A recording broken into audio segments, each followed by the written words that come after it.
Imagine that you are sitting with your friends and one of them started to smoke and offered you to smoke, but you refused.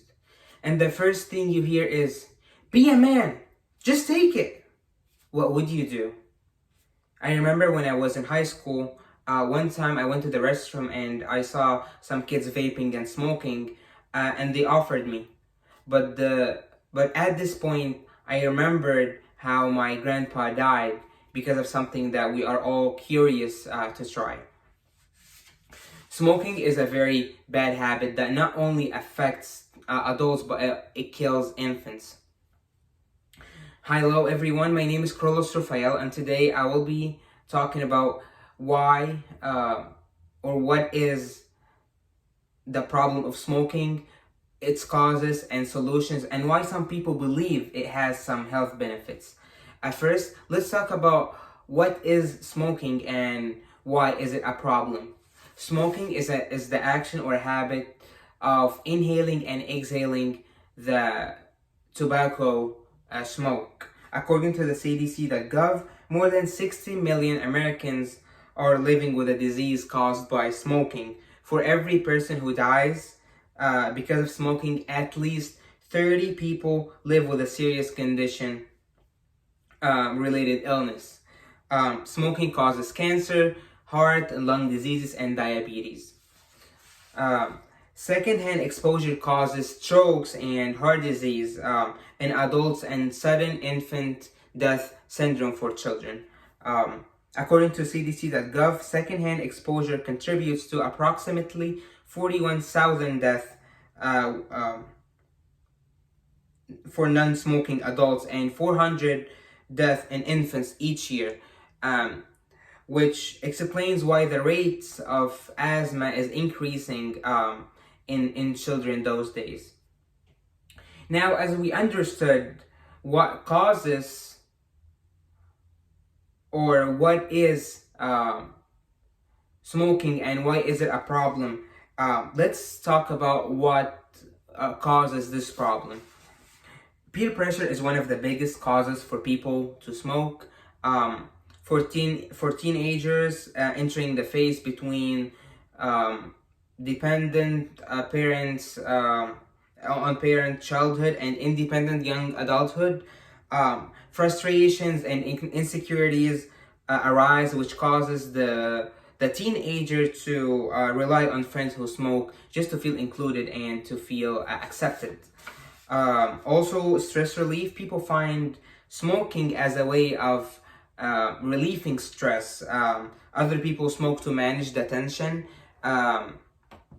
in their situation, but in these situations, smoking becomes a stressor instead of becoming a stress relief.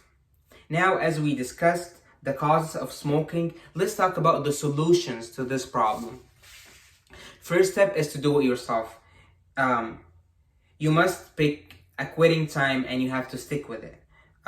Also, begin replacing quitting with exercising, and get other people to join you in this quitting journey. Also, according to healthharvard.edu, a 2008 study found that smoking behavior spreads through both close and distant social times.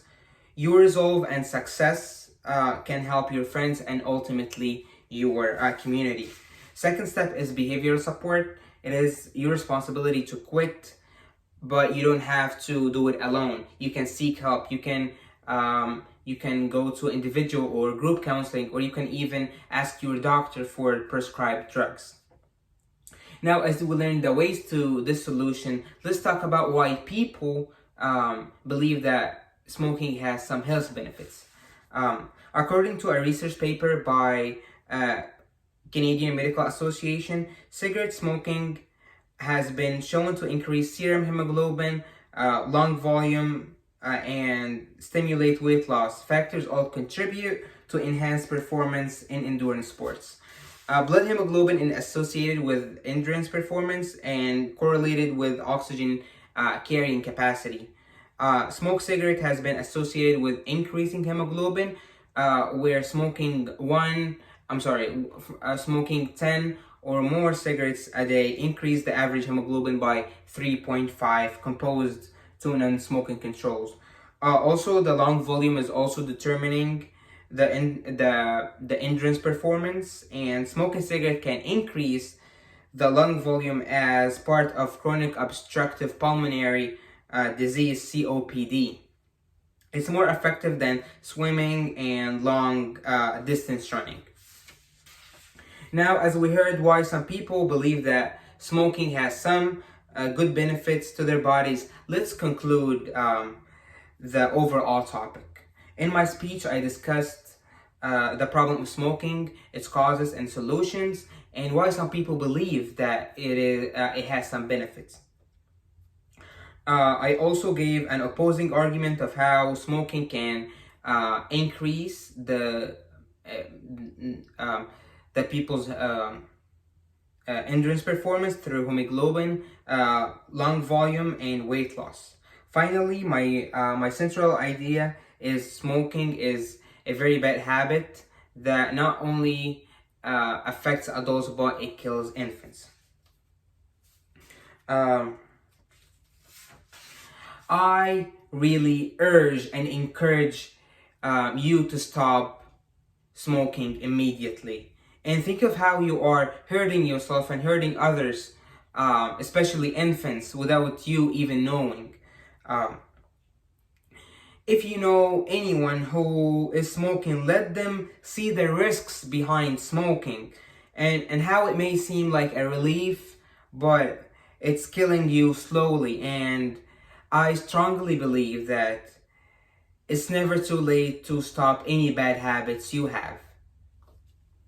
To conclude, we may face a lot of stress in life, but smoking is not the right way to relieve the stress and tension you have. Try to exercise, do something fun, improve yourself.